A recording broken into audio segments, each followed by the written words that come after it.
अद्भुत प्रभु, अब तो आपकी धुन पर पहाड़ियां भी पिघलने लगी।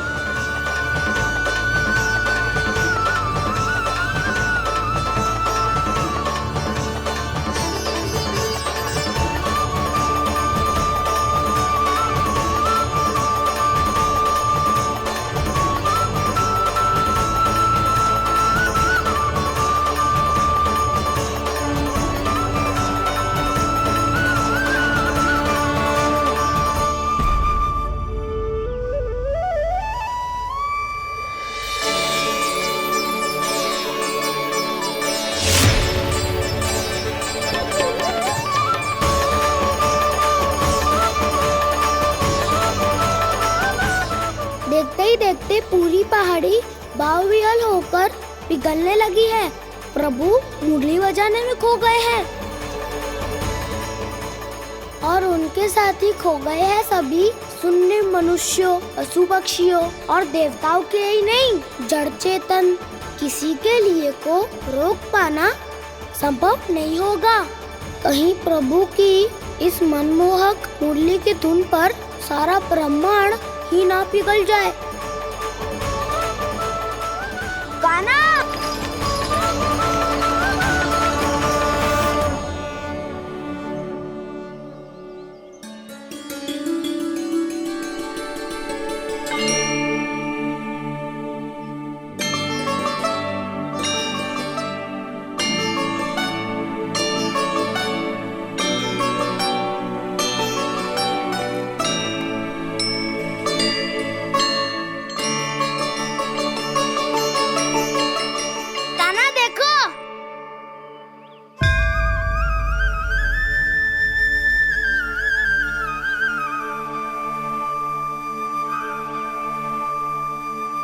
या तो आपके चरण का चिन्ह बन गया है प्रभु।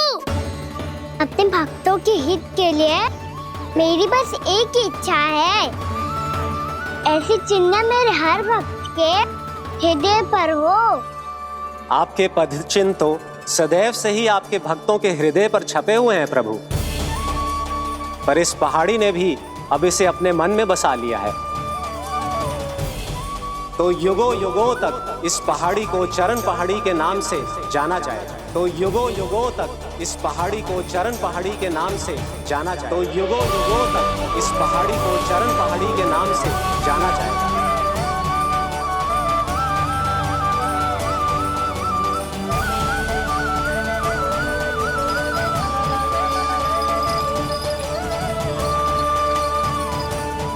कान्हा, तो हमारे पास से वहाँ कैसे चले गए हो? हमें तो पता भी ना चलो। मैं कहीं ना गया था उज्जवल, और ना ही कहीं जाऊंगा। सदैव यही रहूंगा मैं, तुम सबके पास, तुम सबके मन में। भले ही कोई असुर मुझे तुम सबसे दूर ले जाने का कितना भी प्रयास क्यों ना कर ले।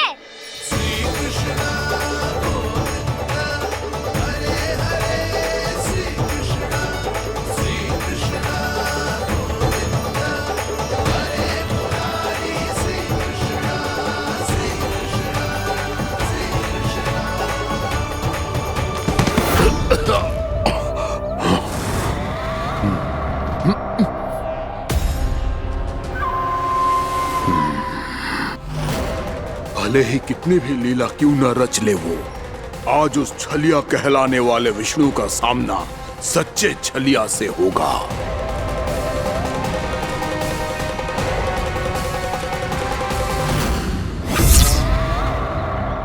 कान्हा, तू कहाँ भटक गए हो? तो नहीं सखा, मैं तो भटके हुए को मार्ग दिखा रहा था।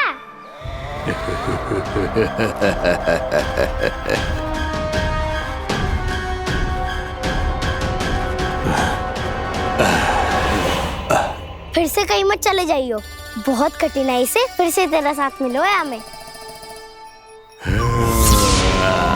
कान्हा, तो इतने दिन बाद आए हो हैं, आज हम केवल गैया ना चराएंगे, कछु आनंद भी लेंगे आज। किसो आनंद? मैंने मारा और गैया सरा के घर दूल्हे से पहले ही सीधे सीधे सब घर चलो। वैसे भी वन में बहुत भय लगता है मुझे, क्योंकि किस बात का भय? इतनी शीघ्र बोल गए। अभी कुछ दिन पहले ही तो उस ससुर और देवता में कितने भीषण युद्ध हुआ था। हाँ, हम शीघ्र घर जाएंगे। अरे वसंता, वो युद्ध ना था, सब बड़े बड़े देवता हमारे सखा कान्हा को बचाने आए थे। तू ही सोच, जिसकी रक्षा सारे भगवान मिलके एक साथ करते हैं, वो कान्हा हमारे साथ है तो फिर हमें कैसा भय? वो कान्हा हमारे साथ है तो फिर हमें कैसा भय? तुम सब भी कौन सी बात लेकर बैठ गए हो? ये बताओ कि आज हम क्या खेलेंगे?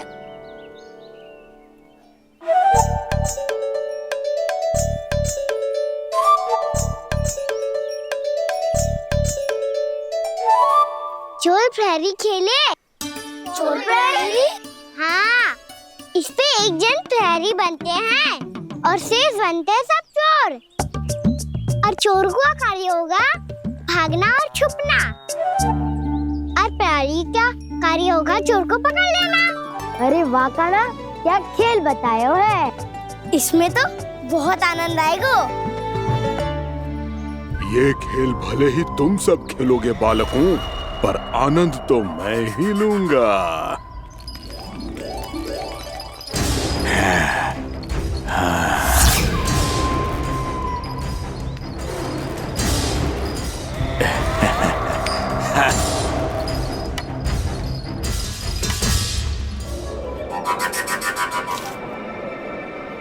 ये सिक्का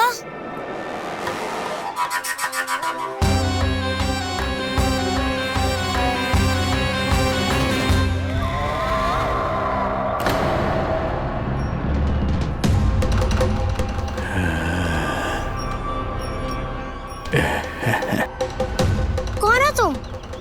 छलिया, मायावी छलिया।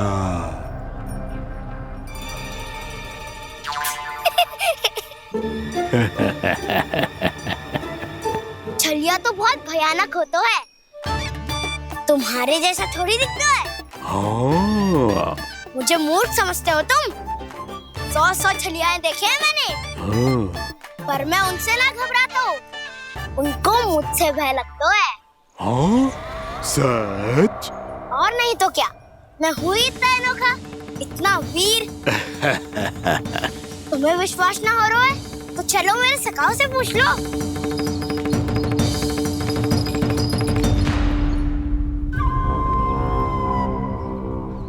वहाँ क्या देख रहे हो? इधर देखो ज्वर।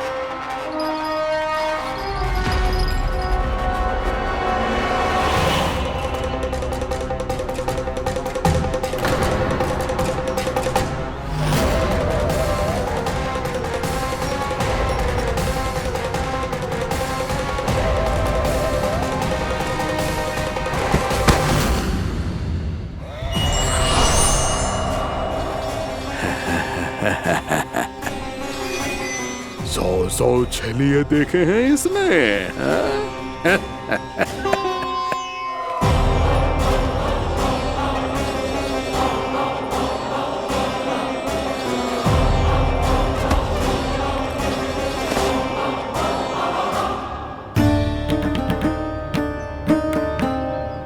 किसे देख रही हो कान्हा? उज्जवल को। कहाँ चले गया वो?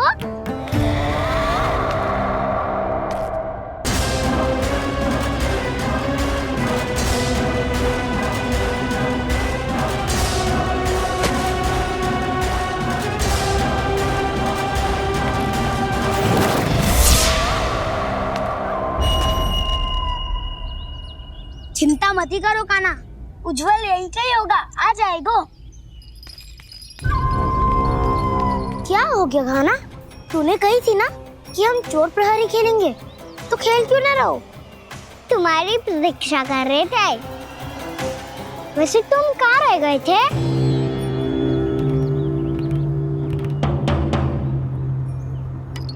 वो ये देखो ना, मुझे क्या मिला?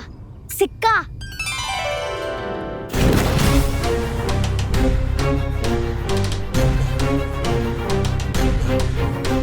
दीदी दिखा दिखा। ना ना, ऐसे ना। जे सिक्का मैं उछालूंगा और जिसके हाथ में आया वो बनेगा प्रहरी और अन्य सब चोर। स्वीकार है, स्वीकार है। यदि मैं प्रहरी बन गया तो बहुत सरलता से इस कृष्ण को पकड़कर गुफा में ले जाऊंगा और वहीं इसकी हत्या कर दूंगा। इसे इसके ही यंत्र में फंसाना होगा मुझे।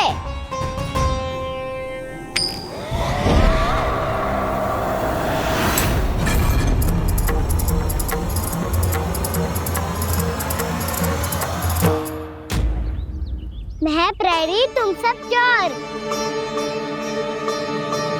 कोई बात नहीं कृष्ण, अब इस उज्जवल की तरह पहले तुम्हारे सारे सखाओं को फंसाऊंगा मैं और फिर ले जाऊंगा तुम्हें।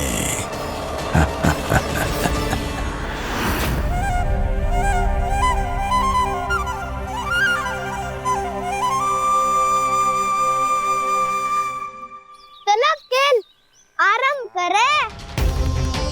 कान्हा, तो हमें पकड़ना। आंखें बंद कर कान्हा।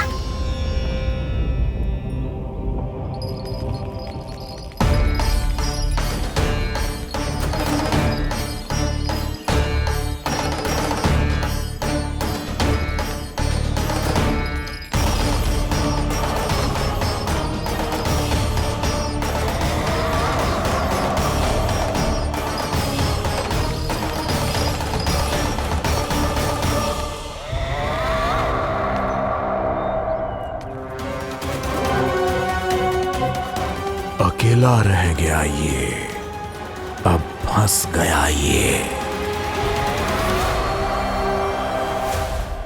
सुबल।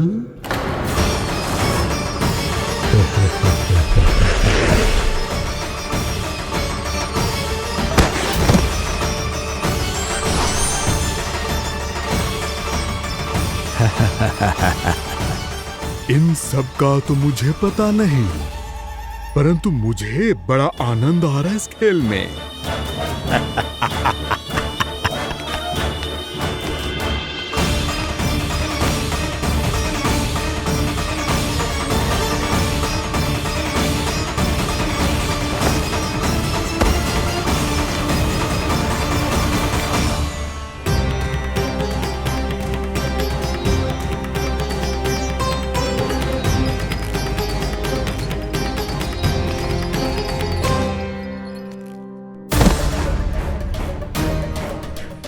बसंता,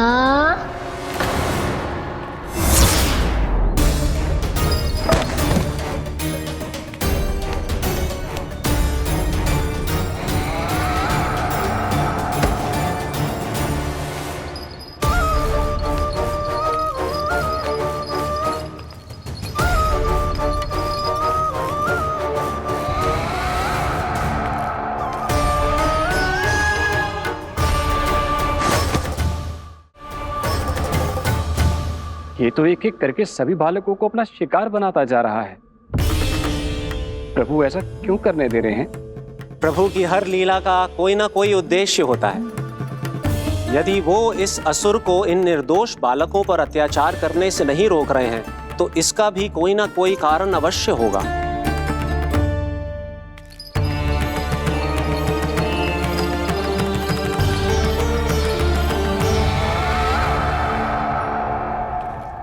श्रीदामा,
केवल 2 ही बालक शेष बचे हैं।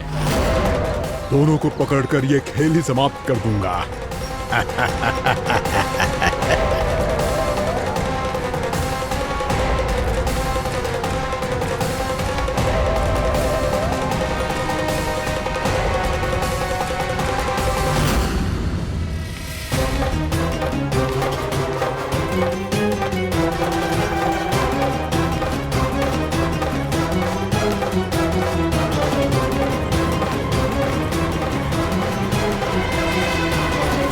ये तो छलिया है, मायावी छलिया।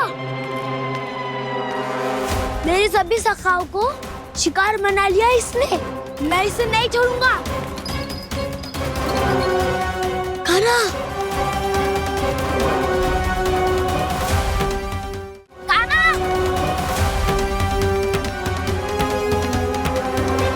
कान्हा, कान्हा।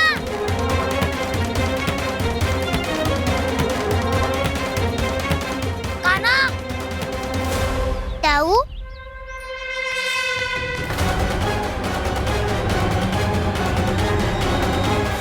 छलिया हो तुमने मेरे सखाओं का अपहरण किया है। मैं छलिया ना हूँ मैं तो आपका छोटा भाई हूँ, आपका कान्हा। मैंने सब कुछ अपनी आंखों से देखा है। तुम छलिया ही हो। रूप बदल बदल कर मेरे सखाओं का अपहरण कर रहे हो। ये क्या कह रहे हो दाऊ? आप ही मुझे नहीं पहचानोगे तो कौन पहचानेगा? कान्हा, ये नहीं, मैं हूँ वास्तविक बलराम, तुम्हारा दाऊ।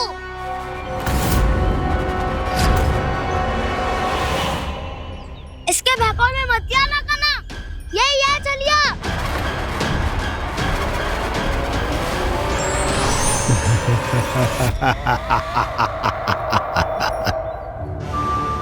बुद्धिमान बालक, केवल तुमने ही पहली बार में माना है कि मैं ही वास्तविक छलिया हूँ। पर हम तुमसे भयभीत नहीं है दस। इसी क्षण हमारे सखाओं को मुक्त कर दो। अच्छा, यदि इतना ही क्रोध आ रहा है तो जाओ, छुड़ा लो अपने सखाओं को।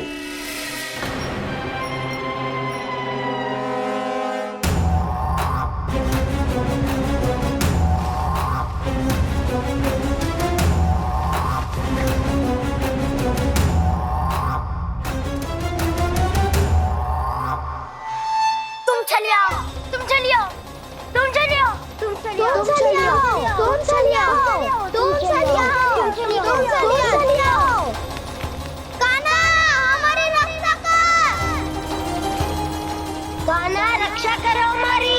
बलराम, हमें बचाओ। कान्हा, हमारी रक्षा करो हमारी। या मैं हूँ सर, किसी का बाल भी बाहर नहीं कर पाओगे तुम। बालक, पर मैंने तो पहले ही तुम्हारे सखाओं को उस कंदरा में पहुंचा दिया है। बेचारे इस समय घबरा के रो रहे होंगे, सहायता की भिक्षा मांग रहे होंगे। जानते हो तुम उन सबका अपहरण क्यों कर पाए? क्योंकि मैंने तुम्हें कर नहीं दिया, ताकि मुझे तुम्हारा सामना करने के लिए एकांत मिल सके। अच्छा। जाओ, आप जाके सखाओं को बचाओ। इस दुष्ट के लिए मैं पर्याप्त हूँ।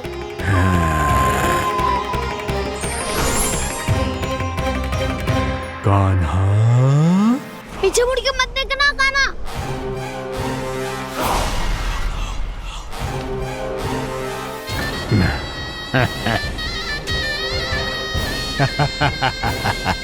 अपने सखाओं की तरह अब तुम भी फंस गए कृष्ण। अच्छी कलाकारी कर लेते हो मेरा सर। किसे सिखाया ऐसा स्वांग करना? स्वांग नहीं, माया है ये विद्या मैंने अपने पिताश्री से सीखी है। माया के महान आचार्य मायासुर। तो तुम मायासुर के पुत्र हो, पर जिसके सामने मैं माया जाल बुनने का प्रयास कर रहे हो, ये माया के स्वामी है। विष्णु है ये। अच्छा, तो होते रहे। मैं तो इनकी हत्या करने आया हूँ और हत्या करके ही जाऊंगा। जाओ आप सखाओं को बचाओ, मैं इनका सामना कर लूंगा। पर कान्हा, अभी आप ही ने तो कहा था माया का स्वामी हूँ मैं।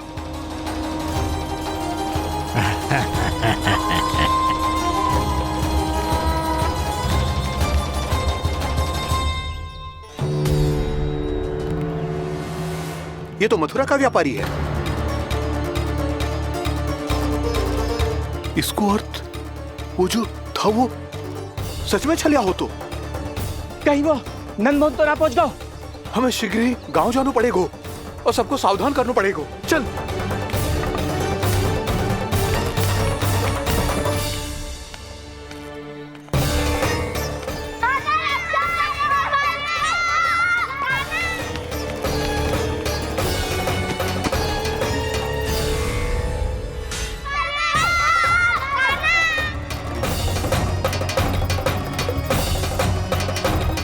यदि तुम्हें लग रहा है कि मेरे छल के वार से बच गए हो तो मुझसे भी बच जाओगे। ये तुम्हारी सबसे बड़ी भूल है कृष्ण। मेरे पास बहुत सारे मायावी अस्त्र हैं जो क्षण भर में ही तुम्हें विष्णु लोक पहुंचा देंगे। तो फिर प्रतीक्षा क्यों कर रहे हो? बालक, मैं परिहास नहीं कर रहा हूँ। मुझे पता है, तभी तो कह रहा हूँ शीघ्र दिखाओ ना। मुझे तुम्हारे सारे मायावी अस्त्र देखने हैं। कैसे बालक हो तुम? मैं यहाँ खेल दिखाने नहीं आया हूँ। तो समय व्यर्थ क्यों कर रहे हो ब्रह्मासुर? जो करने आए हो वो ही करो ना। अब देखो कैसे तुम्हारे प्राण एक ही वार में इस देह का साथ छोड़कर उड़ जाएंगे। मेरी मायावी अग्नि तुम्हारे भोले भाले से इस मुख को जलाकर भस्म कर देगी।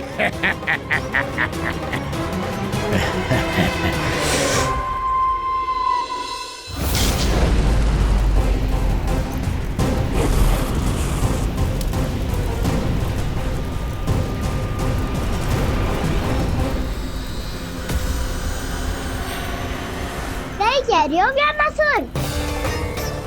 भोला भाला तो दिखता हूँ मैं, मैया भी यही कहती है।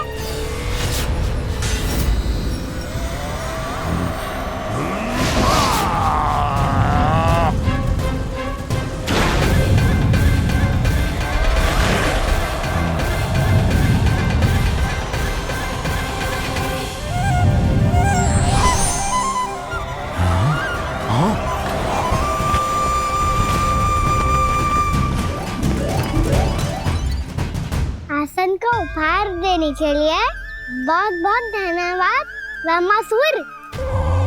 बहुत समय से खड़े खड़े थक गया था मैं।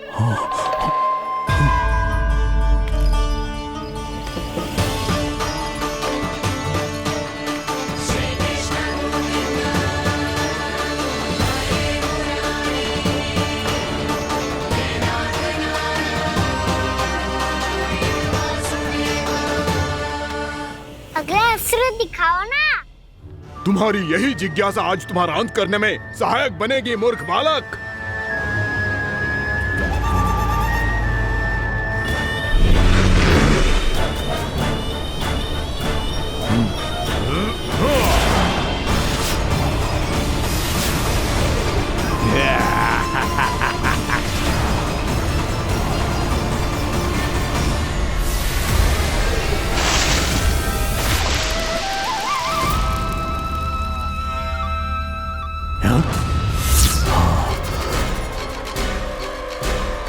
अच्छा, पर प्रक्षालन करना चाहती थे तो पहले क्यों नहीं बताया?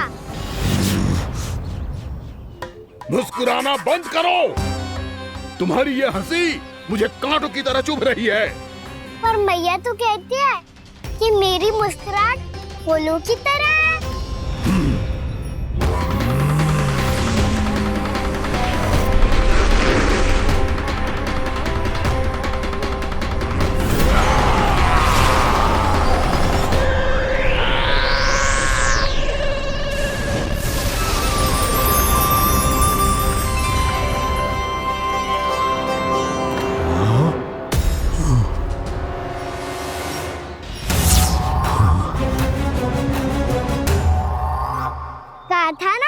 मुस्कुराहट बिल्कुल इन्हीं फूलों की तरह है। और तुम कर क्या रहे हो मामा सर? कभी आसन दे रहे हो, कभी पद प्रक्षालन कर रहे हो और अब फूल भी चढ़ा दिया है। तुम मुझ पे वार करने आए हो कि पूजा करने? तुम्हारी पूजा तो मैं अब ऐसी करूंगा कि तुम मृत्यु के बाद भी मुझे भूल नहीं पाओगे बालक।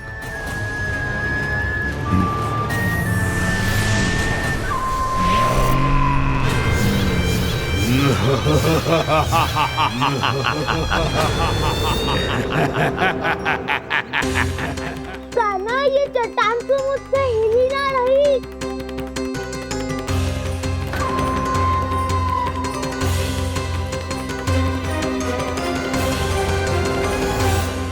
अभी कंदरा के अंदर कुछ क्षणों में ही प्राण वायु समाप्त हो जाएंगे।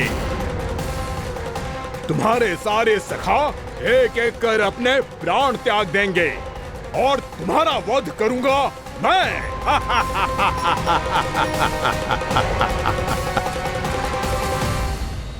अरे सब जन बच के रहना। छलिया आया हुआ है वृंदावन में। अरे छलिया आ गया है। वृंदावन में मायावी छलिया। अरे क्या हुआ? कौन छलिया? मायावी छलिया, सबको छलता है वो।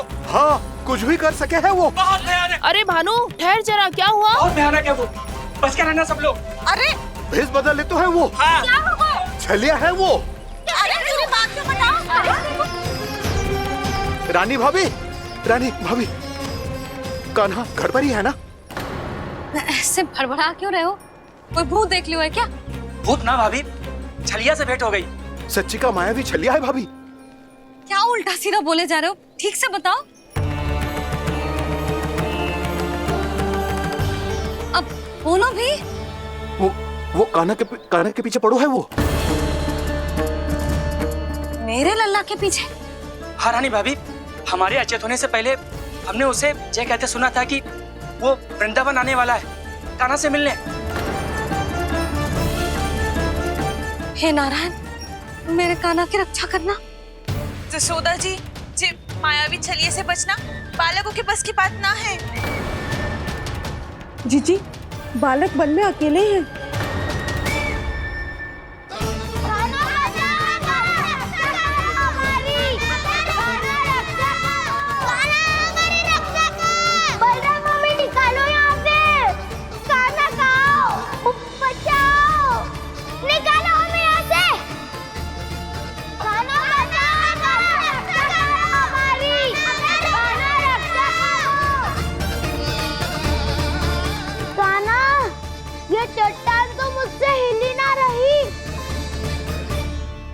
यदि मैं माया का स्वामी हूँ तो आप भी बल के स्वामी हो।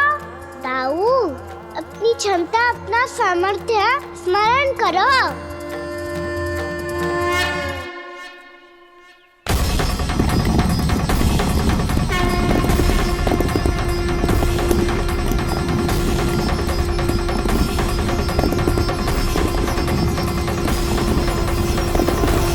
इससे पहले कि वो कंदरा का द्वार खोल के तुम्हारे सखाओं को बाहर निकाले, मैं तुम्हारे प्राण ले लूंगा कृष्ण।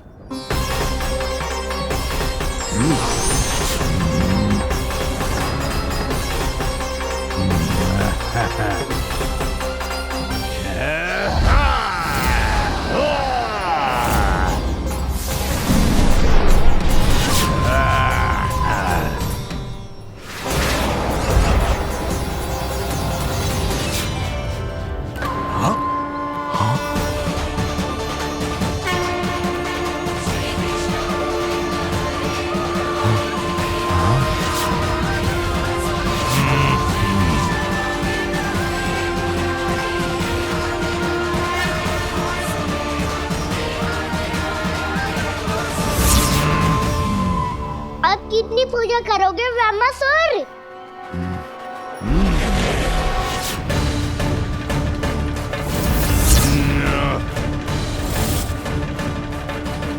प्रभु तो खेल खिला रहे हैं इससे, और ये खेले जा रहा है विवश होकर, उनकी माया से बाध्य होकर।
जो प्रभु के सामने माया करने आया था वो स्वयं को ही माया में उलझा हुआ पा रहा है।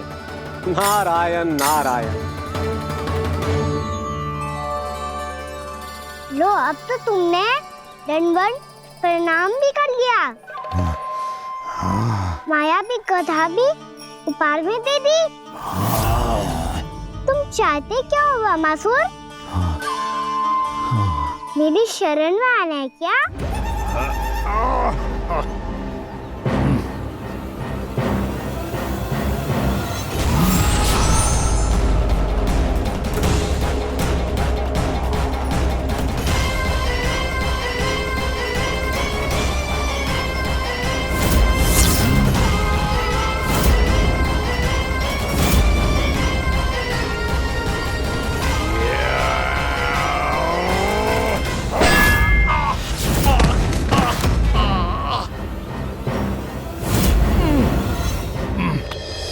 सोच विचार का समय ना है हमारे पास। अपने बालकों की रक्षा के लिए इसी क्षण में निकलना होगा। और वो छलिया किसी का भी रूप धारण कर सकते है। सुलक्षणा तेरा, शांति तेरा या मेरा, किसी का भी रूप धारण करके हमें भ्रमित कर सकते हो। इसीलिए हमें सतर्क रहना होगा। समझ आई? चलो।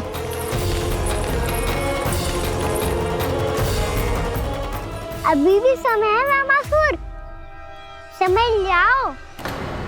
यदि मैया आ गई तो बात गड़बड़ हो जाएगी।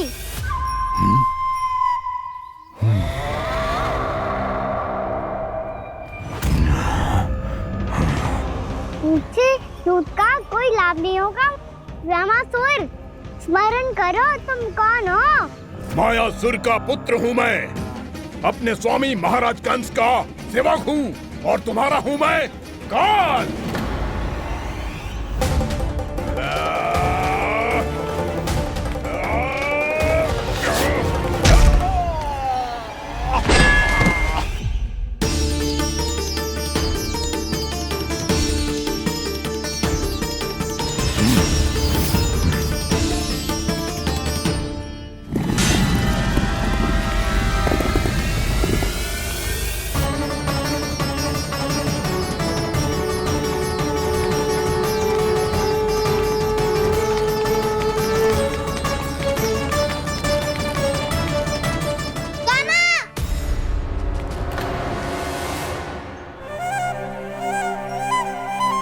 बाबा कहते हैं दुष्टों को पहले बातों से समझाना चाहिए, फिर भी ना माने तो अस्त्र ना उठाना दृढ़ता होती है।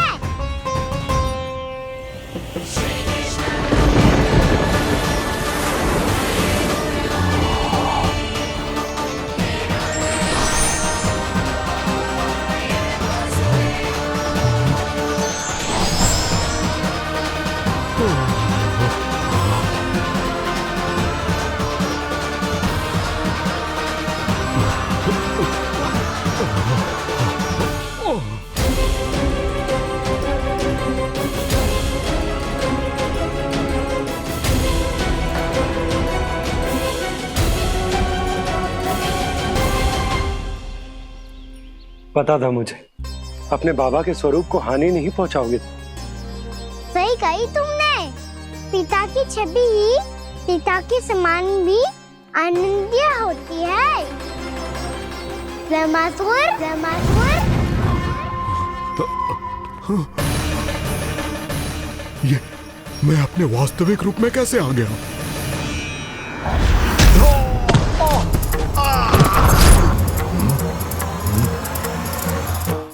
मेरे बाबा का स्वरूप नहीं लेना चाहिए था तुम्हें। मैया ने सिखाया है भूल को क्षमा किया जा सकता है, पर जानबूझ के किए गए अपराध के लिए दंड ही एकमात्र विकल्प होता है। ये बार बार अपनी मैया का नाम ले रहा है। यदि मैं वो स्वरूप लूं तो अपनी मैया पर वार नहीं कर पाएगा ये।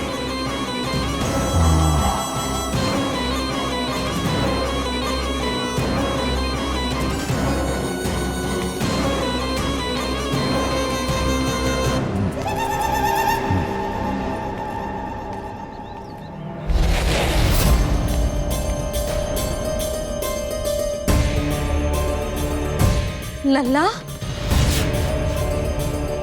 मैं तेरी मैया हूँ, अपनी मैया को मारेगा? बच गया। समझाया था पर तुमने एक बार फिर से मूर्खता कर ही दी। इस पर तुमने पहले से भी बड़ी और पहले से भी भयंकर भूल किया वैमासुर।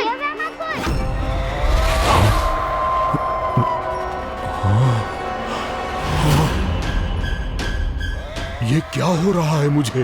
बार बार मेरा रूप क्यों बदल रहा है?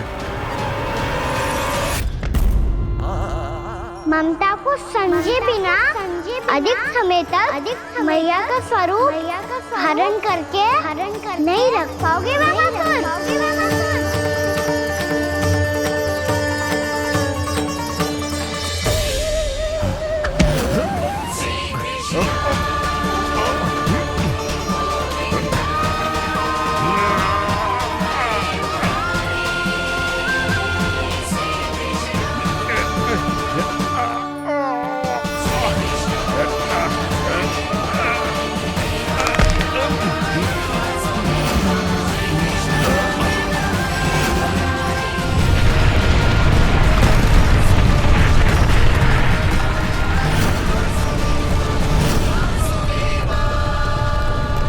प्रभु के क्रोध से धरती भी कांपने लगी है।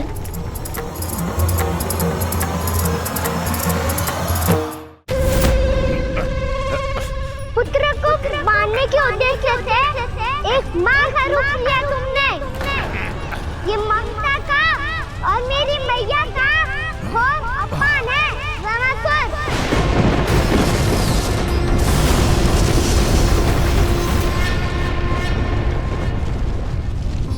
इससे पहले इस असुर के कारण निर्दोष प्राणियों का कोई अहित हो, मुझे कुछ करना होगा। यदि मैं माया का स्वामी हूँ तो आप भी बल के स्वामी हो। दाऊ, अपनी क्षमता, अपना सामर्थ्य स्मरण करो।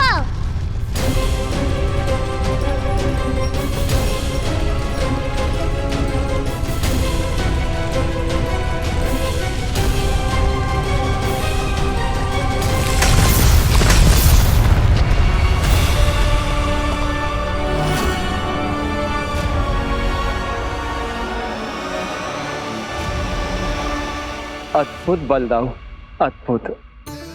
अपने बल का उचित प्रयोग करके आपने प्राणियों को हानि होने से बचा लिया और ये भी सिद्ध कर दिया कि इस युग में आपसे अधिक बलवान और कोई नहीं होगा। आज से आप बलदेव के नाम से भी जाने जाएंगे। आज से आप बलदेव के नाम से भी जाने जाएंगे। आपके चरणों का ये चिन्ह युगों युगों तक आपके बल की कथा कहता रहेगा। बलराम का चरण चिन्ह।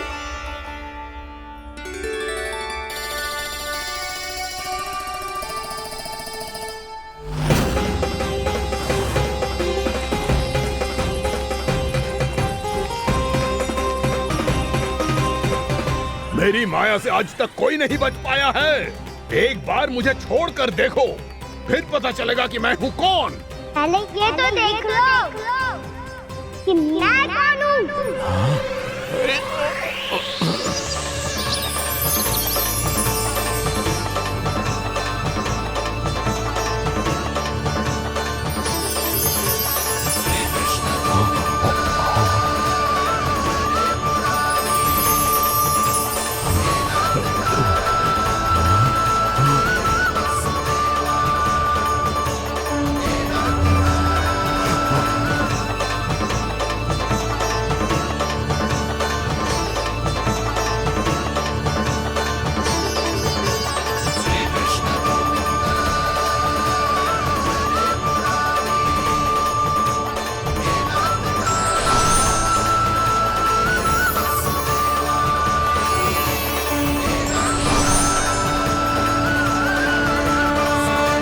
कुछ वरन आया वैमासुर।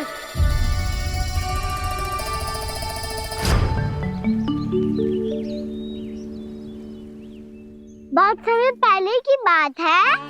बहुत बड़े भूमाकर राज करते थे तुम्हें महान राजा भीमम के नाम से जाना जाता था। सब कुछ था तुम्हारे पास, पर शांति नहीं थी। इसीलिए शांति की खोज में अपना संपूर्ण राज अपने पुत्रों को सौंप कर मलय पर्वत की ओर चल दिए। अनेक वर्षों की तपस्या के बाद तुम्हारे तप की कीर्ति चारों ओर फैलने लगी और फिर सच्चे तपस्वी के रूप में तुम्हारी ख्याति से प्रभावित होकर महर्षि उलट तुमसे भेंट करने आए। राजा भीमरथ, आपने ईश्वर की प्राप्ति के लिए सब कुछ छोड़ दिया, पर अपना अभिमान नहीं छोड़ पाए। इसीलिए मेरे आगमन पर सम्मान के साथ खड़ा होना तो दूर, मेरा अभिवादन भी नहीं किया। अभिमान तपस्वी का गुण नहीं होता है राजन, अभिमान राक्षसी गुण है। इसलिए मैं आपको श्राप देता हूं कि आप अगले जन्म में एक राक्षस के रूप में जन्म लेंगे, एक राक्षस के रूप में जन्म लेंगे। मुझे क्षमा कर दीजिए महर्षि, मैंने जानबूझकर आपका अपमान नहीं किया है। मैं तो यहाँ पर शांति की खोज में आया था। अपने भीतर के संसार में गहरे सोच विचार में डूबा हुआ था मैं। मुझे क्षमा कर दीजिए महर्षि, मुझे क्षमा कर दीजिए। अपनी भूल का आभास प्रायश्चित की ओर पहला पग होता है। मैं अपना श्राप तो वापस नहीं ले सकता, परंतु आपको एक वचन अवश्य दे सकता हूँ। जब भी प्रभु नारायण का अवतार होगा, आपको उचित समय पे वो वरदान देंगे जिसकी आप लंबे समय से प्रतीक्षा कर रहे हैं।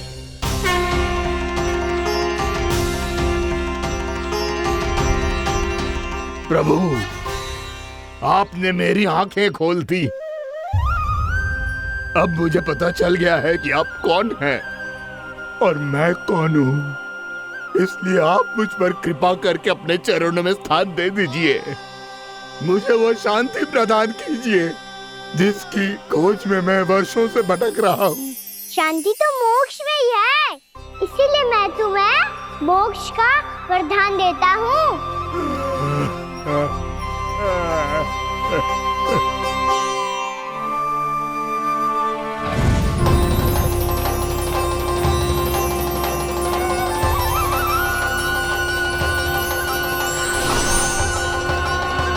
प्रभु की ये लीला सदैव स्मरण रखी जाएगी। इस स्थान को इनका आशीर्वाद मिलेगा और इस कंदरा को व्योमासुर की कंदरा के रूप में पहचाना जाएगा। भविष्य में अनेक ऋषि मुनियों की शरण स्थली बनेगी ये कंदरा। दीदी, ये कोई साधारण बालक ना है। ऐसा चमत्कार कोई साधारण बालक थोड़ी ना कर सकते है। तुम सत्य कह रहे थे बलराम, गाना सच्ची में भगवान ही है। तभी तो सब देवता इसे बसाने और इसकी ओर से युद्ध करने आते हैं।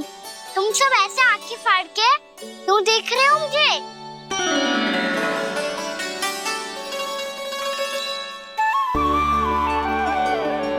बलराम, तुम बलवान हो और कान्हा भगवान है। दूर दूर तक कोई दिखाई ना दे रहा है।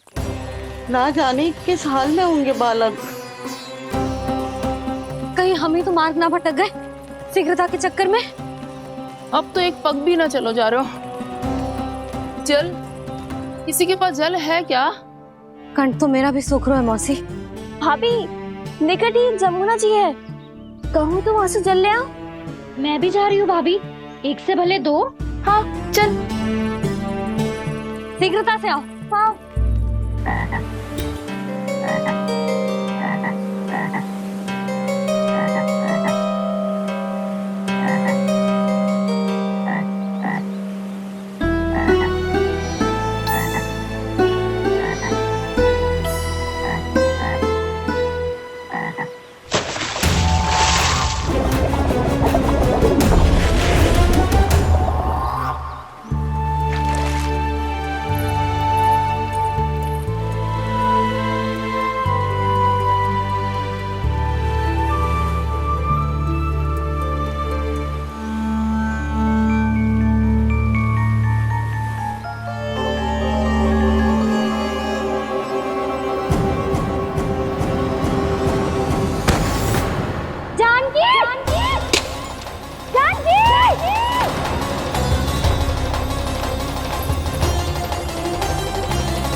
जानकी, जानकी, क्या होगा इसे? देखो ना जी, अब छलिया की सूचना मिलते ही हम सब बालकों को ढूंढने चली गई और ढूंढते ढूंढते सबको बहुत प्यास लगी आई जी।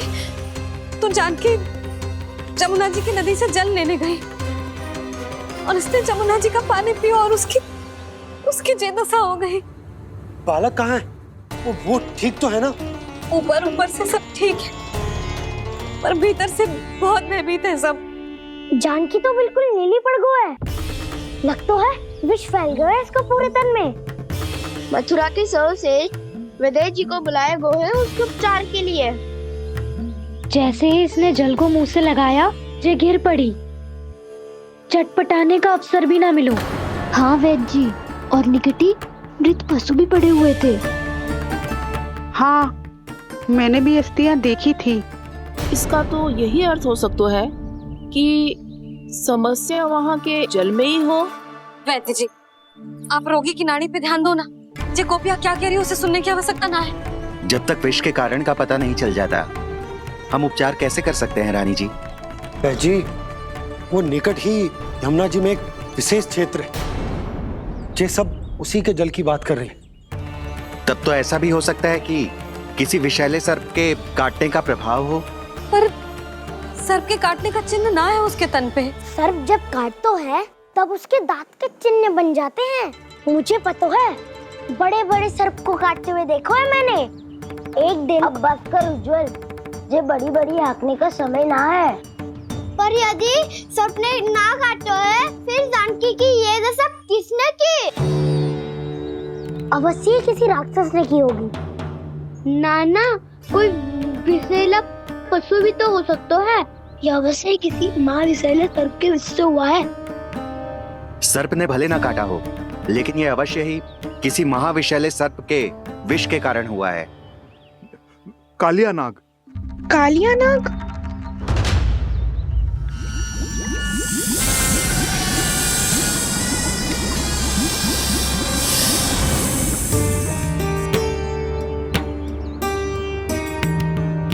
संकेतों से तो ऐसा लगता है कि जानकी ने कालिया नाग के क्षेत्र के विशाल जल पी लियो है। कालिया नाग एक लोक सुरती है, कल्पना में गढ़ी हुई एक कथा, और कछु ना है। हमें जाके पता लगाना पड़ेगा। पर हमें वहां जाने से मना किया है ना बड़ों ने। उज्जवल सही कह रहे हो है। इस समय जानकी के स्वार्थ से अधिक महत्वपूर्ण और कछु ना है। जानकी हमारे लिए ही जलाने गई थी जी। ना मैं उसे जाने देती ना जैसा वो तो।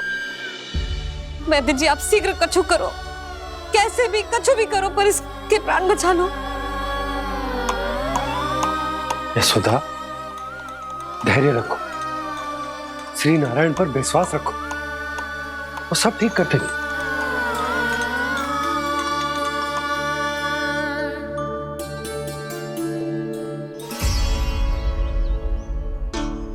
विष की काट की मेरे पास जितनी जड़ी बूटी थी, मैंने सब अर्क बना के पिला दी, पर इसकी दशा में अभी तक कोई सुधार नहीं दिख रहा है। यह अंतिम जड़ी बूटी है। अगर इससे भी चमत्कार नहीं हुआ, तो फिर जो नारायण की इच्छा।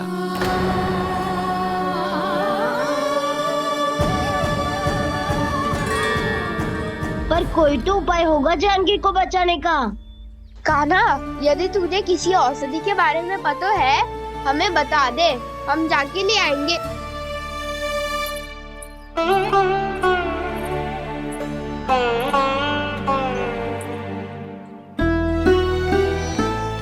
हे नारायण, हे प्रभु, मेरी जानकी के प्राण बचा ले प्रभु।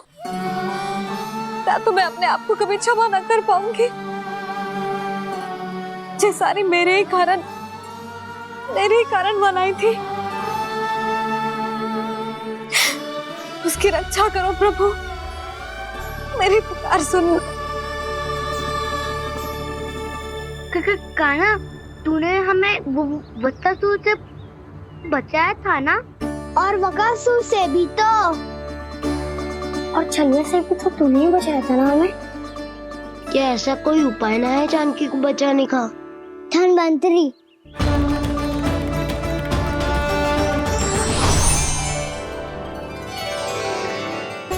मैं आ गया हूं प्रभु, चिंता मत कीजिए,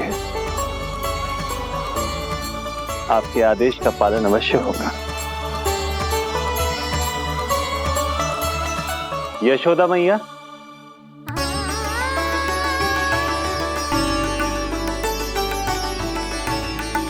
मैया आपको कोई पुकार रहा है।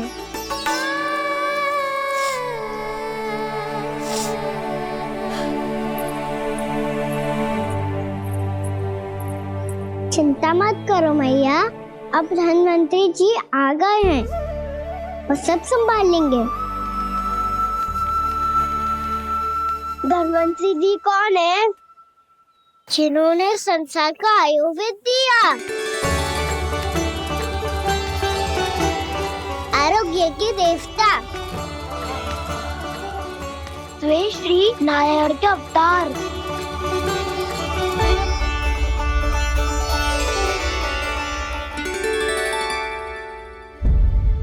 मुझे पता चला है कि आपको वेद की आवश्यकता है। हाँ हाँ, भीतर आइए। आइए आइए बैठे जी। जी रहे। मथुरा का सर्वश्रेष्ठ वैद्य अर्थात मैं यहाँ आ चुका हूँ और रोगी को जितनी औषधि की आवश्यकता थी सब दे चुका हूँ। निश्चित रूप से आपने विष की काट के लिए बहुत ही उत्तम अर्क तैयार किया है, इसीलिए किसी और वैद्य की आवश्यकता नहीं है। किंतु आप अकेले कितना कुछ करेंगे वैद्यराज, मुझे अपना सहायक ही बना लीजिए। पर जो करना था मैं पहले ही कर चुका हूँ। हाँ, वो तो आप कर चुके हैं, बस रोगी के तन से विष निकालना शेष है ना वैद्यराज? हाँ हाँ, बस वही शेष है। इनके रक्त को विष रहित करने में मैं आपकी सहायता करूंगा। पहले ये संजीवनी मानी जाने वाली इन लाल फूलों की बूटी को भी घिसना है ना?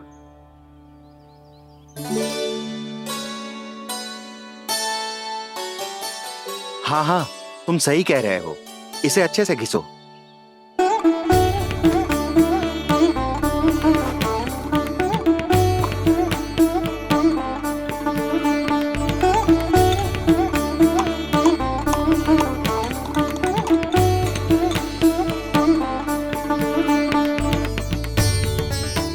और ये नीले फूलों को भी तो मिलाना है ना?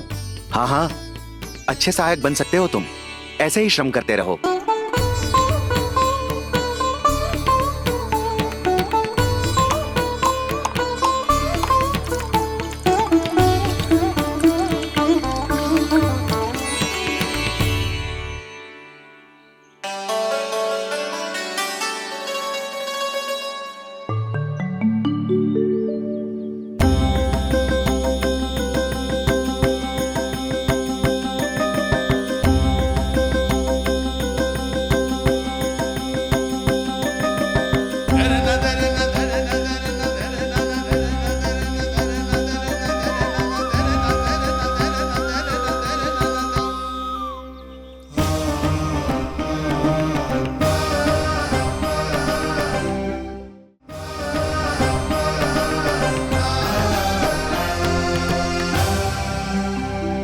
जानकी स्वस्थ हो जाएगी ना धनवंतरी जी? धनवंतरी? प्रभु, अब मैं क्या करूं? आपने तो स्वयं ही मेरी पहचान उजागर कर दी। जी क्या करो कान्हा? आप सब ऐसे क्यों देख रहे हो? मैया कहती है ना, सभी वैद्य धनवंतरी जी का ही रूप होते हैं। वाह कृष्णा, चतुर तो हो तुम। वैसे वास्तविक धन्वंतरी मैं हूँ, मेरा अर्थ है वास्तविक वैद्य मैं हूँ। ये तो मेरा सहायक है, मुझे पूरा विश्वास है बिल्कुल ठीक हो जाएगी। वैसे ही थोड़े ना मुझे मथुरा का सर्वश्रेष्ठ वैद्य कहते हैं लोग।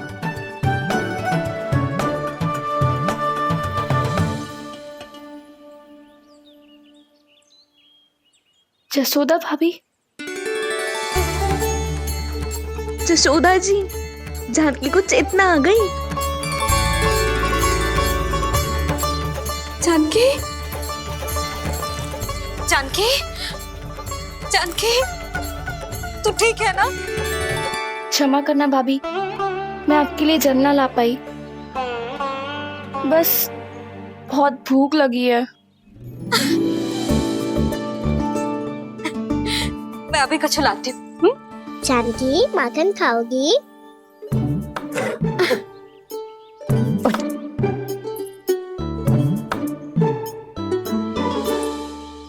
आजा, तू ही खिला दे लल्ला।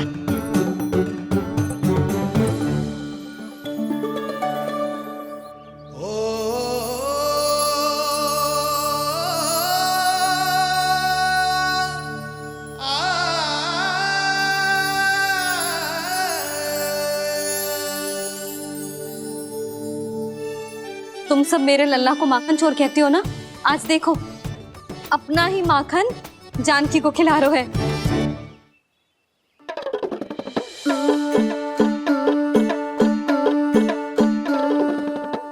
थोड़ा और विश्राम कर लो। सदैव तुम हम सबकी सेवा करती हो, आज मैं तुम्हारी सेवा करूंगा।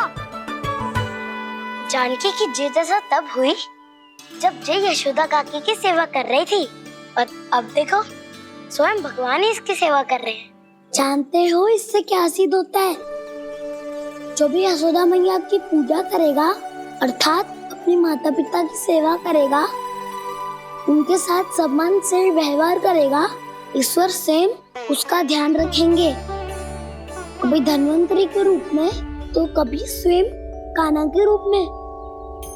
भक्त और भगवान का देखो कैसा ये अनुराग, स्वयं करे सेवा प्रभु, अद्भुत गोपी का भाग्य। प्रभु इन सब पृथ्वीवासियों से कितना घुल मिल गए हैं। ना तो ये प्रभु को भगवान मानते हैं और ना ही प्रभु अपने आप को इनसे सर्वश्रेष्ठ समझते हैं। अपने आचरण से ये सिद्ध कर रहे हैं कि ये सभी में हैं और सभी इनका ही अंश है।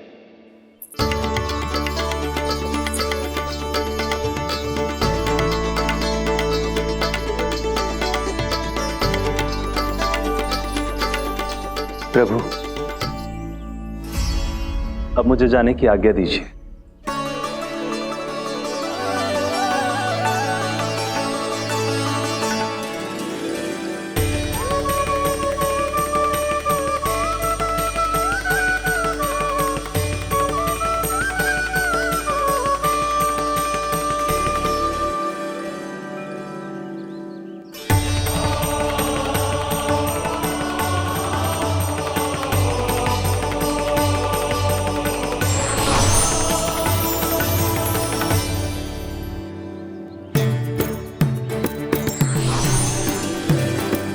कान्हा ने तो सच्ची में धन्वंतरी जी को बुला लिया था।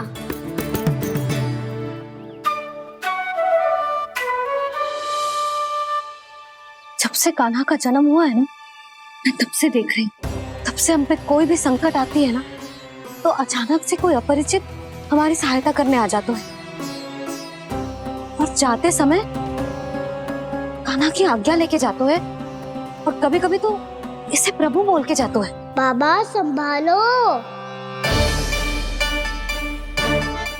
आपके सहायक तो गए, अब आप यहाँ क्यों? वो क्या है ना, मैं अपने रोगी का निरीक्षण करके पूरी तरह से संतुष्ट होकर ही जाता हूँ।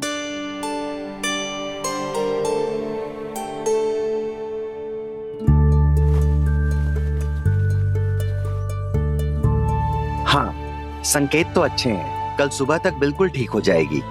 धन्यवाद वैद्य जी।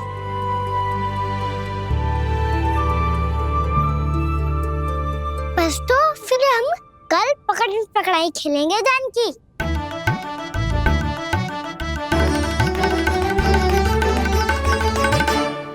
भानु, बंसी, जाकर उस क्षेत्र के चारों ओर बाड़ बनवा दो और वहां सूचना पट्ट भी लगा देना, ताकि जानकी के साथ जो हुआ है वो किसी और के साथ ना हो। शीघ्र जाओ। जी ठीक है।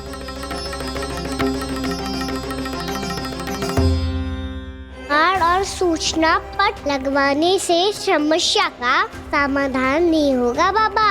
निर्दोष पशु सूचना पट देखकर भी कुछ समझ नहीं पाएंगे।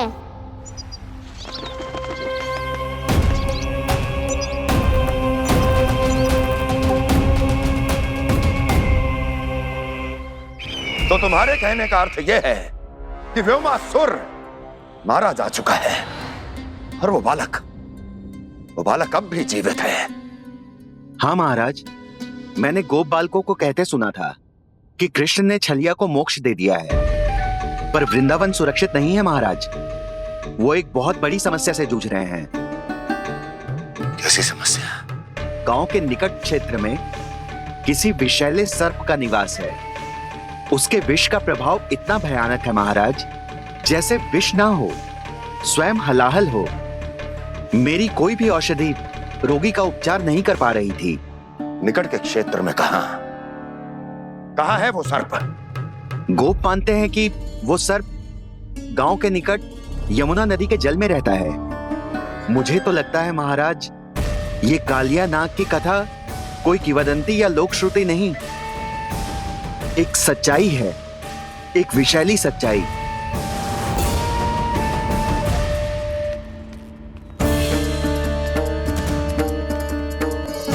कालिया का सामना करने का समय आ गया है, पर उससे पहले मुझे बुलाना होगा उन्हें।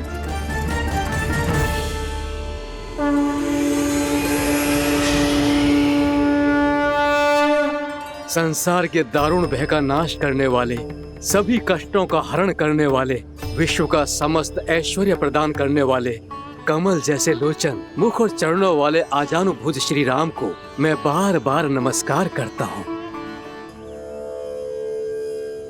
आपदामपहर्तारं दातारं सर्व संपदाम लोकाभिरामं श्री रामम भूयो भूयो नमाम्यहम्। कागभूसोंडी, कागभूसोंडी, कागभूसोंडी। प्रभु क्षमा करें, मुझे जाना होगा।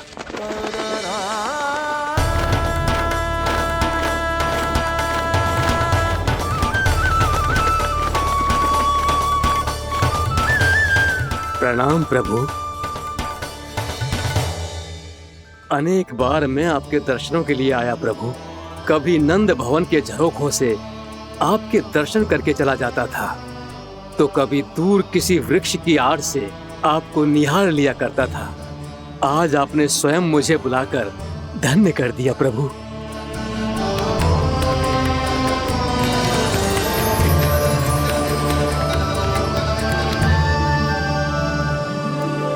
मैंने आपको यहाँ एक विशेष कारण से बुलाया है। आपके श्राप से इस कालिया नाग को मुक्त करने का समय आ गया है। ये तो बहुत ही उत्तम समाचार है प्रभु। इतने वर्ष बीत गए, मुझे आज भी स्मरण है वो दिन जब मैंने उन्हें श्राप दिया था। अपने क्रोध पर नियंत्रण खोकर बहुत बड़ी भूल कर दी थी मैंने प्रभु। बीती हुई घटनाओं पर दुखी होके कोई लाभ नहीं है। हमें भविष्य की ओर देखना होगा।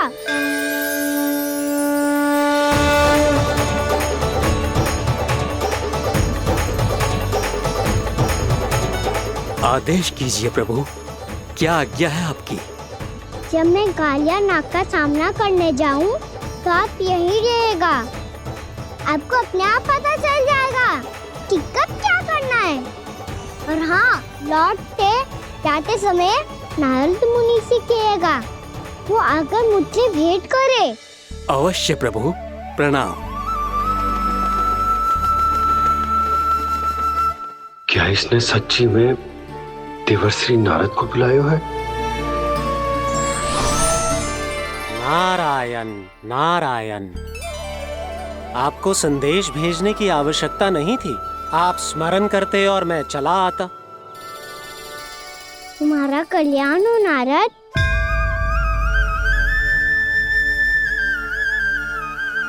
मैंने तुम्हें एक विशेष कार्य के लिए बुलाया है। आज्ञा दीजिए प्रभु। तुम्हें एक बार फिर कंस से भेंट करनी होगी। विचार कीजिए महाराज, क्या आप बिना किसी शंका के कह सकते हैं कि कौन सी पंखुड़ी पहली है और कौन सी 8वीं? उस दुष्ट से भेंट करना स्वयं कीचड़ में उतरने के समान है प्रभु। कमल पुष्प प्राप्त करना हो तो कीचड़ में उतरना पड़ता है नारद। आपका आदेश तो मैं स्वप्न में भी नहीं टाल सकता प्रभु। कंस कालियानाग के बारे में जान गया है, पर वो उसका सामना करने का साहस नहीं कर पाएगा। मैं आतुर हूँ प्राप्ति, मूर्ख नहीं। मेरी बुद्धि फिर नहीं गई है।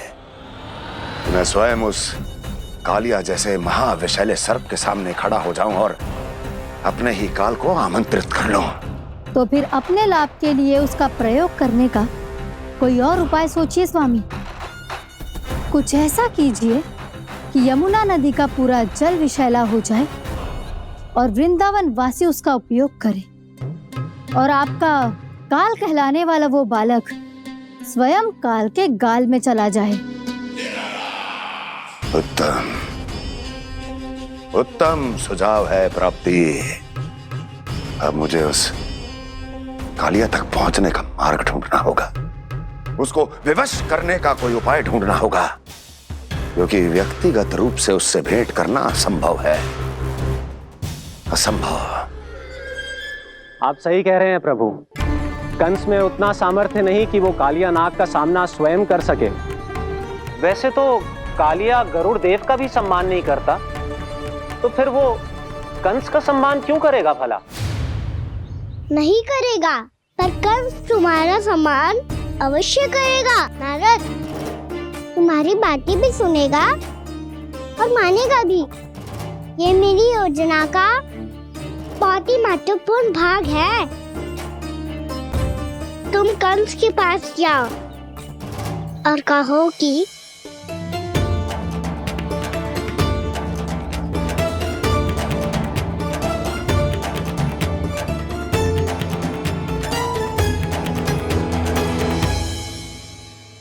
संतान अपने माता पिता को तीर्थ का सौभाग्य दिलाती, और मेरा लल्ला कितना महान कि उसने हमारे घर को ही तीर्थ बना दिया। ऐसा तीर्थ जहां मेरी आंखों के सामने भक्त और भगवान का मिलन हो रहा है। जो आज्ञा प्रभु।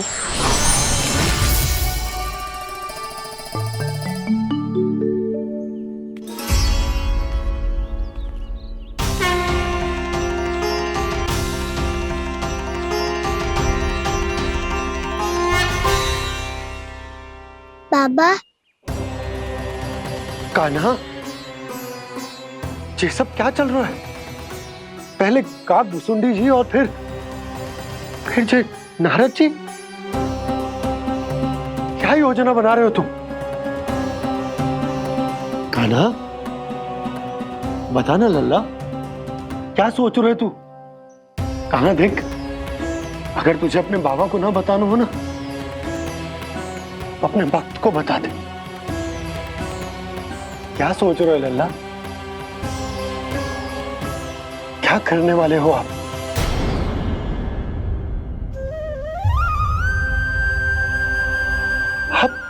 आप इतने दुखी क्यों हो? कान्हा, कान्हा, क्या होगा? क्योंकि मुझे आभास हो गया है बाबा, समय आने वाला है। कौन सा समय आने वाला है लल्ला?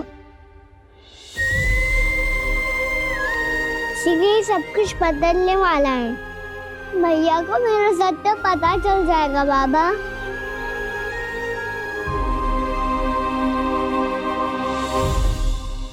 पर लल्ला, इसका काक भुसुंडी और कालिया नाग से क्या संबंध है? ऐसा क्या हुआ था? और क्या होने वाला है?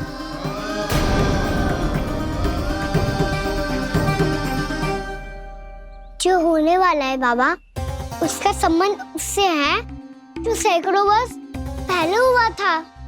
महर्षि भृगु के एक वंशज थे वेद शिरा मुनि, जो विंध्याचल की पहाड़ियों में साधना कर रहे थे। तभी वहाँ अश्वशिरा नाम के एक दूसरे मुनि आमंत्रण के बिना ही आ गए।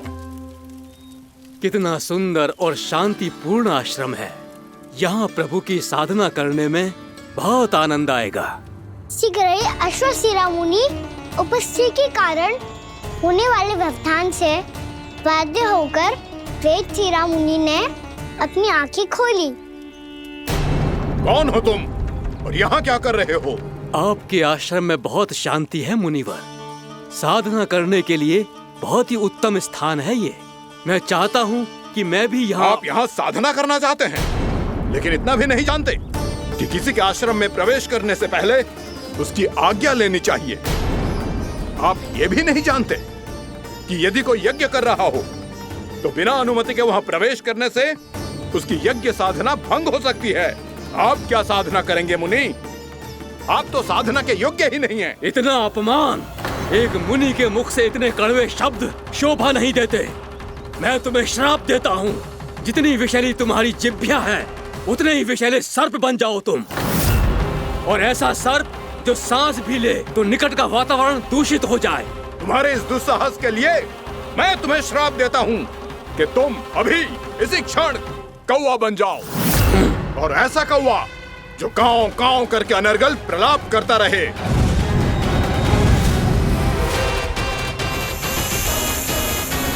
ये मैंने क्या किया? ये मैंने क्या किया? क्रोध के कारण दोनों ने एक दूसरे को श्राप दे दिया। पर दोनों ही मेरे भक्त थे, और भगवान होकर मैं अपने भक्तों को इतनी कठिनाई में कैसे देख सकता था। इसीलिए जिस संकट में उन दोनों ने अपने आप को फंसा लिया था, उसका समाधान करने में मैं उनके पास गया।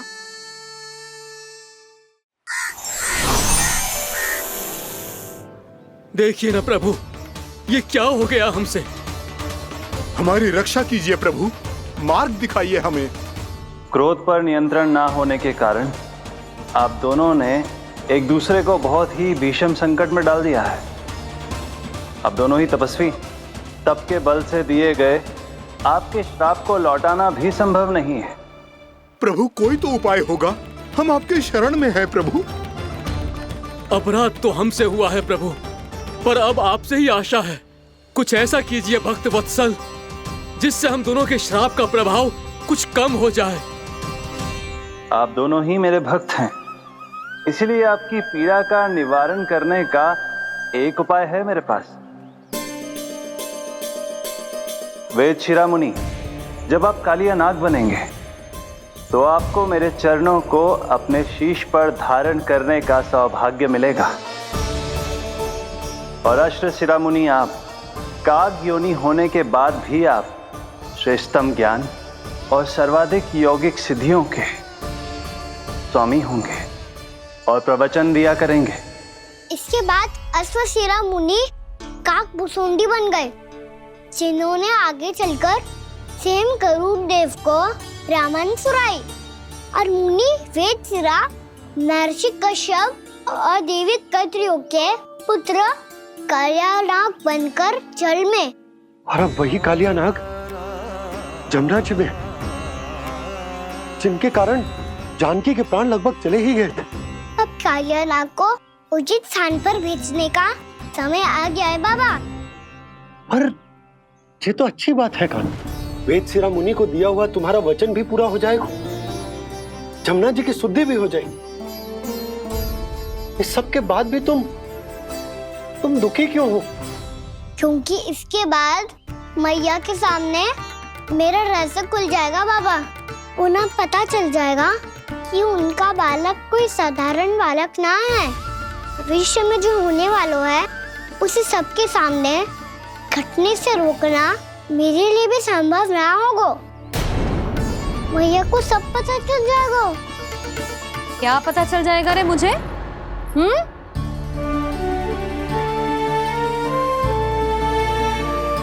यही कि सबसे अधिक प्रेम मैं आपसे ही करता हूँ।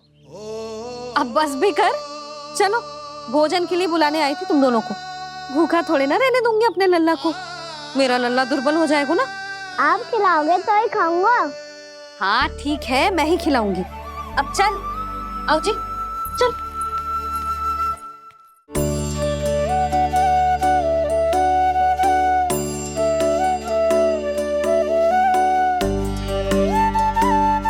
मैया खेलो ना मेरे साथ। मैया सुनो ना, मेरी बात ना मानोगी? अभी बहुत कार्य पड़े लल्ला। देख, जानकी को औषधि भी देने जानो है ना। औषधि मैं दे दूंगा, फिर तो खेलोगी ना आप मेरे साथ?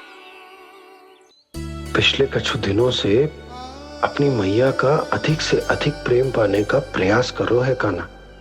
इसका तो एक ही अर्थ हो सकता है कि कछु बहुत बड़ो होने वालों है। कान्हा रुक जा लल्ला। कान्हा क्यों तंग कर रहा है? मैया को पहन लेना। कान्हा, कान्हा, जी क्या करो तूने?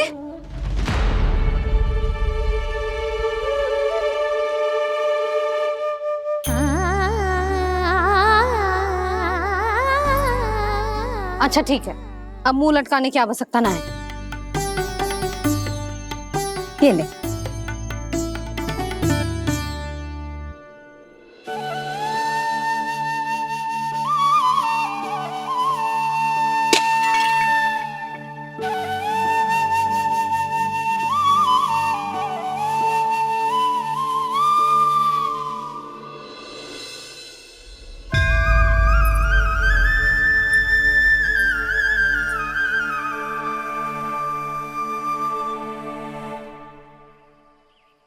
तंग करे मैया को खिजाए, खेले रूठे मनाए,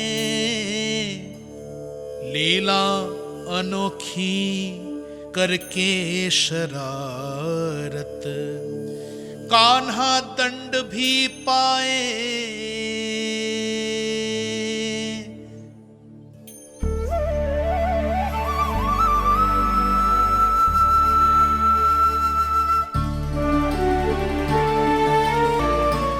रूठना मनाना, खेलना खिलाना, पहले शरारत करके क्रोध दिलाना और फिर क्षमा मांग लेना, ये सब जानबूझकर कर रहे है कान्हा। जैसे जीवन भर के लिए अपनी मैया की ममता को अपने हृदय में समेट कर रखना चाहते हो। कैसे कैसे करूं उस कालिया से मित्रता, कैसे करूं उसका उपयोग?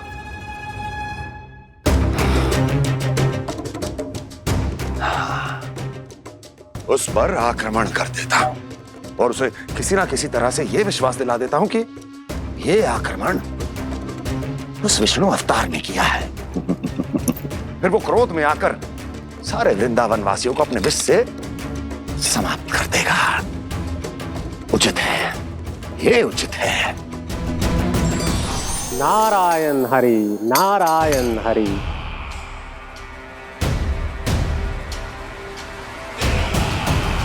प्रणाम देवर्षि। किस योजना में कितना लाभ है और कितनी हानि, यह आंकलन करते करते थक गए होंगे मथुरा नरेश। देवर्षि, आज मेरा ध्यान कैसे आ गया आपको? आप तो सदैव ही मेरे ध्यान में रहते हैं महाराज कंस। सत्य तो यह है कि मथुरा में जो भी हो रहा है मुझसे छिपा हुआ नहीं है। मैं जानता हूं कि आप किसी भी असुर को वृंदावन क्यों ना भेजें, और वो असुर कितना भी शक्तिशाली क्यों ना हो, कृष्ण का सामना नहीं कर पाता। या तो पराजय स्वीकार करके आपके पास लौट आता है, या तो फिर वीर गति को प्राप्त हो जाता है।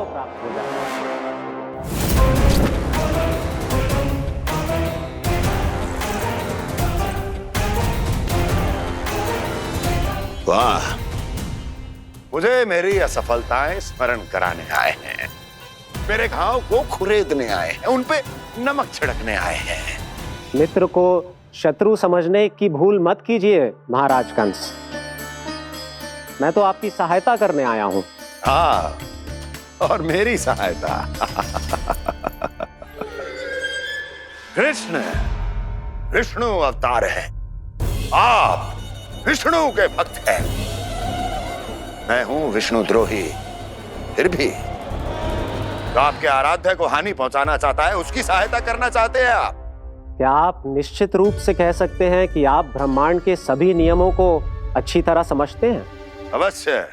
आपके लिए बस इतना ही जानना पर्याप्त होगा कि मैं जो कुछ भी कर रहा हूं उसके लिए मेरे व्यक्तिगत कारण हैं। मैं तो बस आपके हित में पिछली बार की तरह एक सुझाव लेके आया था, पर यदि आप मेरा सुझाव सुनना भी नहीं चाहते तो आपकी इच्छा।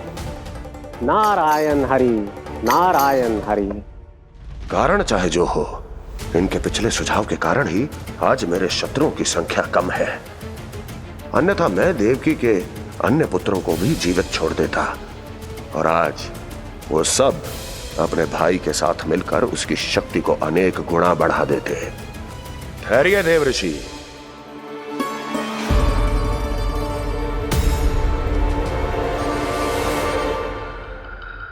बताइए, क्या सुझाव है आपके पास? मेरे सुझाव का नाम है कालिया नाग।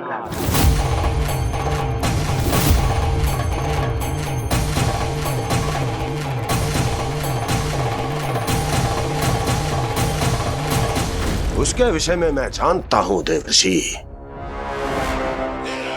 तो समस्या यह है कि मैं स्वयं उससे मिलने नहीं जा सकता, उससे भेंट नहीं कर सकता।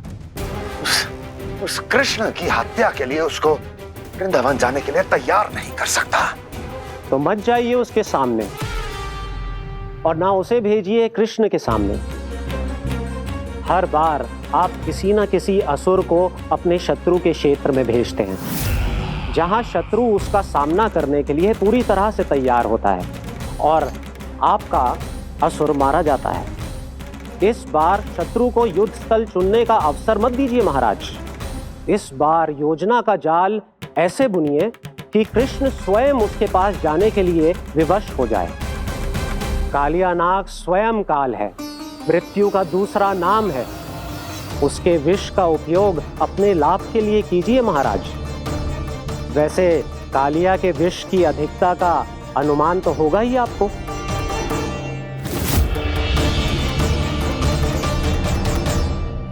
एक बार जो उसके क्षेत्र में पहुंच गया, फिर उसके विष से बचना असंभव है। उचित सुझाव है देवर्षि, उचित सुझाव है।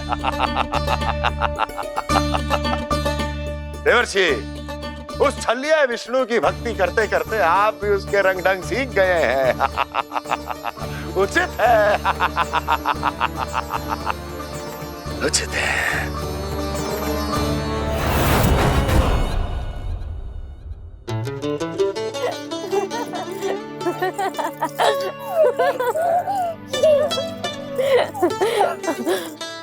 बस बस, बहुत आनंद ले लियो लला। बस अब दूध पी ले। ठहर ठहर, गर्म है।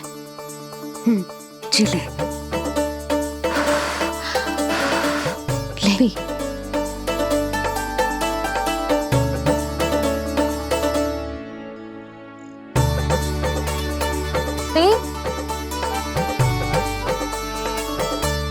मैं ना होती तो ना जाने क्या होता तेरा। अपने आप दूध भी ना पी सकते है, भावला कहीं का। आपकी इस प्रेम के लिए तो मैं धरती पे आया हूँ मैया। मैं भी यही सोच रहा हूँ यशोदा, कि तुम ना होती तो मेरा क्या होता। इसी बात पे थोड़ा दूध और कजू खाने को दे दो। अरे मैं तो भूल ही गई।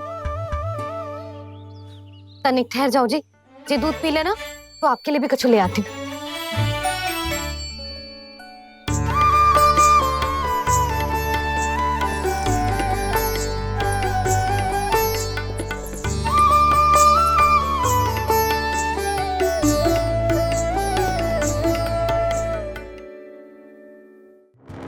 महाराज, आपकी आज्ञा के अनुसार बिल्कुल वैसा ही पत्र तैयार किया है जैसा आप चाहते थे।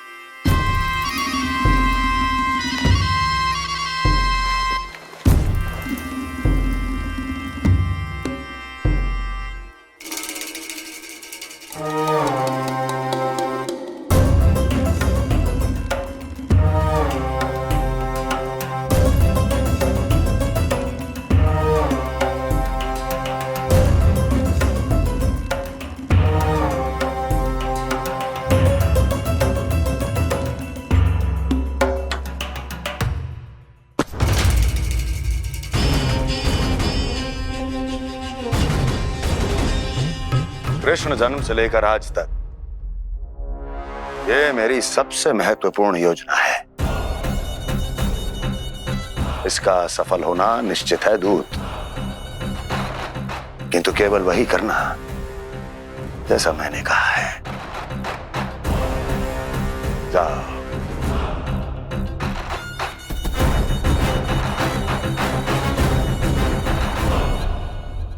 कान्हा,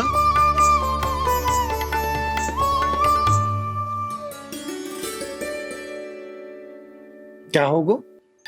बाबा, मैं चाहता हूँ कि मैया की स्वमता क्रिस्टल फ्रेम की वर्षा मुझ पे सरतेव ऐसे होते रहे। वो तो होती रहेगी लल्ला। अपने लल्ला के लिए किसी मैया का प्रेम कभी कम हो सकता है भला? नंदराज, वो मथुरा से एक दूत आयो है महाराज कंस का राजपत्र लेके।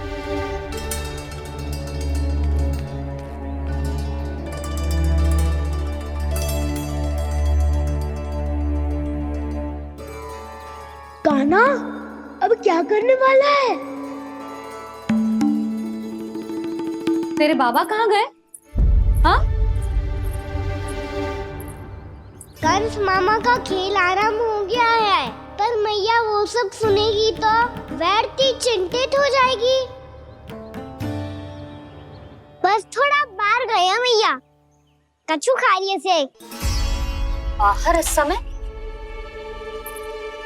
मैया, क्या होगा? मैया देखो ना, पीठ पे कछु हो रहा है। मेरा हाथ ना पकड़ो, आप करो ना। दिखा। यहाँ? क्षमा करना मैया, पर अभी बाबा को ही संभालने दो ये सब। कहिए, क्या संदेश लाए हैं आप? नहीं नंदराज, नहीं।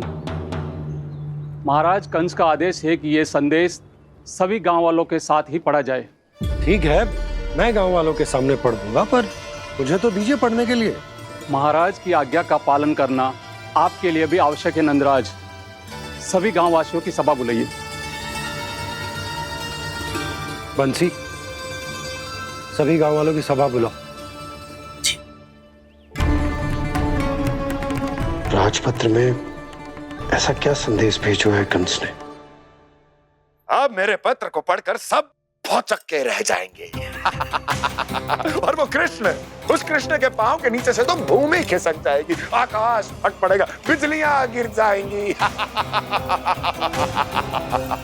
प्राप्ति, ओ प्राप्ति, कंस का पत्र स्वयं को बहुत अधिक शक्तिशाली समझता है ना वो। अब देखता हूं कैसे वो इस महासंकट का सामना करता है। वो कृष्ण, वो अपनी मृत्यु स्वयं चुनेगा या मृत्यु की वेदी पर चढ़ा देगा प्रिय वृंदावन वासियों को।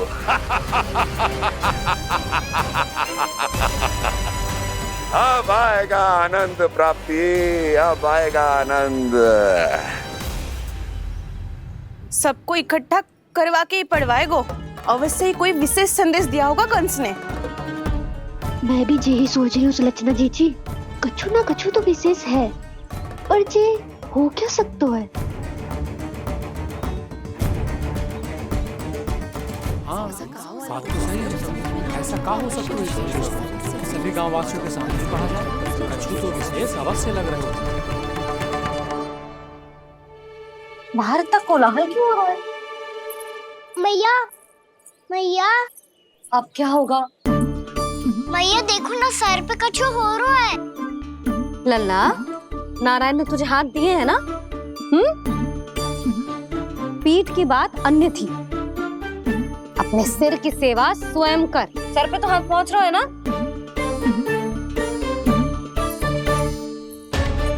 मैया सुनो ना, मैया देखो ना, तीव्र कर कछु हो रहा है। मैया देखो ना, तीव्र कछु हो रहा है।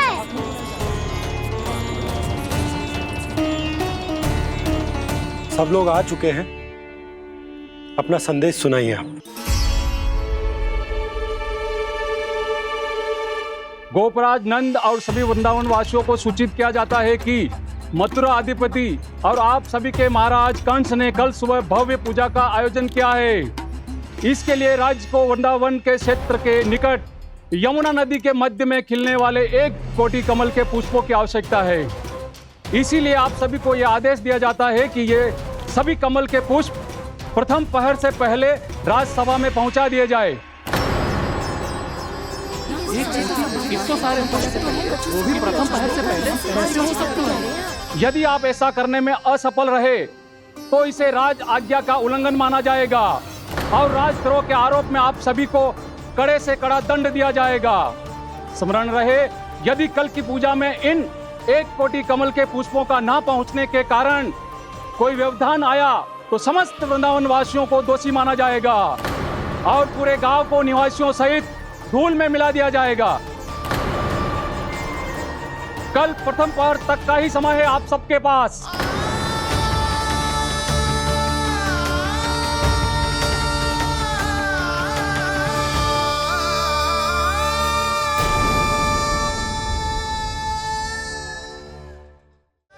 एक कोटि कमल पुष्प, वो भी कल प्रथम प्रहर में?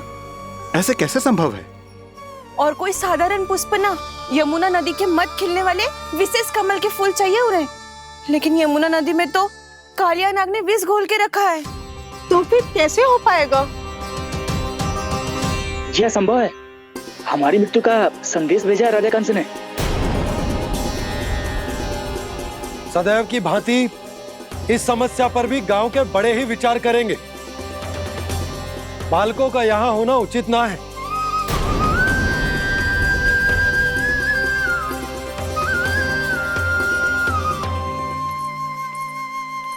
लल्ला, ले जे गेंद ले, जा अपने सखाओं के साथ खेल। सुबल उज्जवल मधुमंगल वसंता, देखो मैया ने क्या दिया है। चलो खेलें, बहुत आनंद आएगा आज।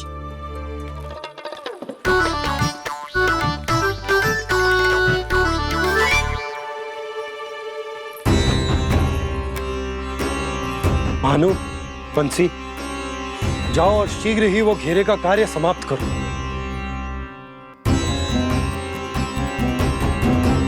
पर कछु ना कछु तो करना पड़ेगा ना। पर हम कर ही क्या सकते हैं? पुष्प लाने को और कोई उपाय है भी तो ना। मैं चला जाऊंगा जमुना जी में। वैसे भी मेरे जीवन के कितने दिन शेष बचे हैं। गांव के लिए, समाज के लिए कुछ करके मरूं, तभी तो शांति मिलेगी। ना काका, यदि आप उस विषैले जल में छलांग लगा भी दोगे, किंतु 1 कोटि कमल पुष्प एकत्रित कर पाना आपके लिए संभव ना है। इससे अच्छा है कि मैं चला जाऊं। यदि मैं मर भी गया तो मेरे पीछे रोने वाला कोई ना है। किसी को कहीं जाने की आवश्यकता ना है।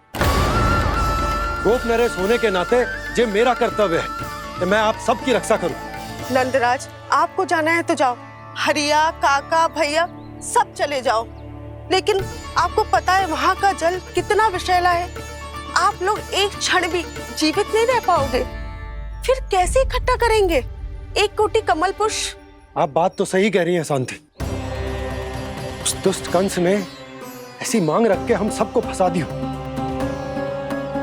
हम में से कोई भी क्यों ना चला जाए, अरे इस संकट का समाधान ना निकले को।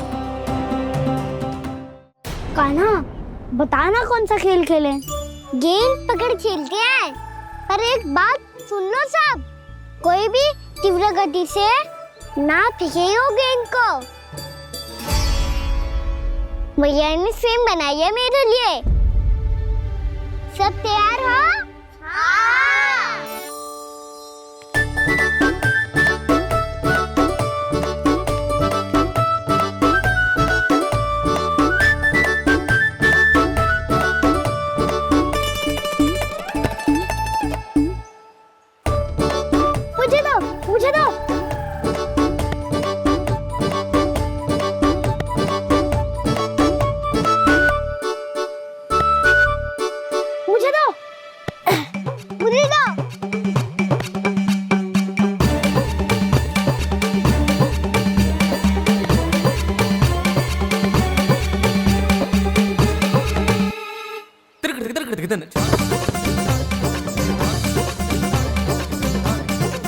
कान्हा, इतनी धीरे से फेंकेगो तो कैसे आनंद आएगो?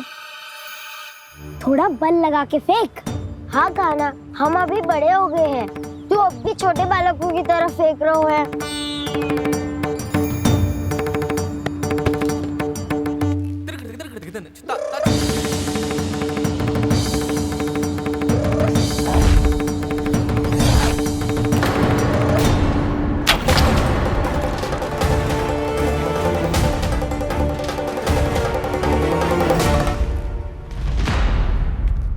दीदी जी क्या करो कान्हा, गेंद तो डूब गई।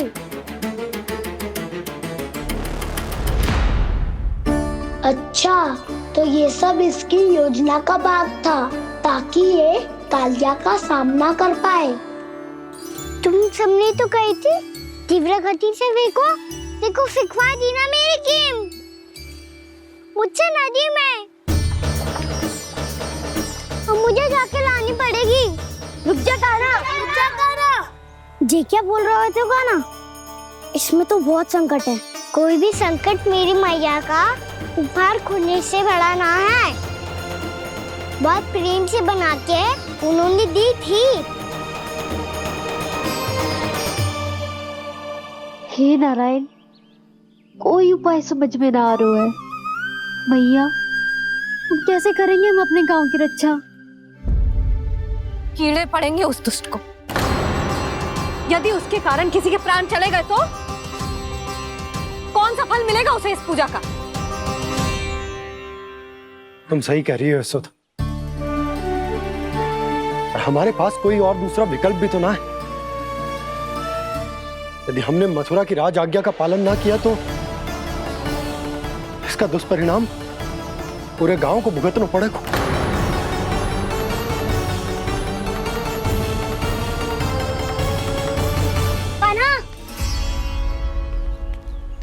हमें पता है कि तू भगवान है, दिव्य है, बहुत शक्ति है तुझ में, पर फिर भी हम तुझे विषैले जल में ना जाने दे सकते। कुछ होगा तो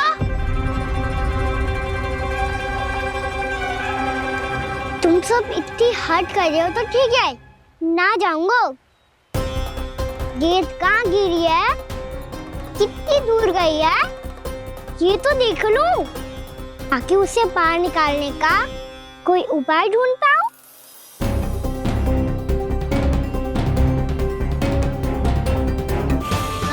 हाँ।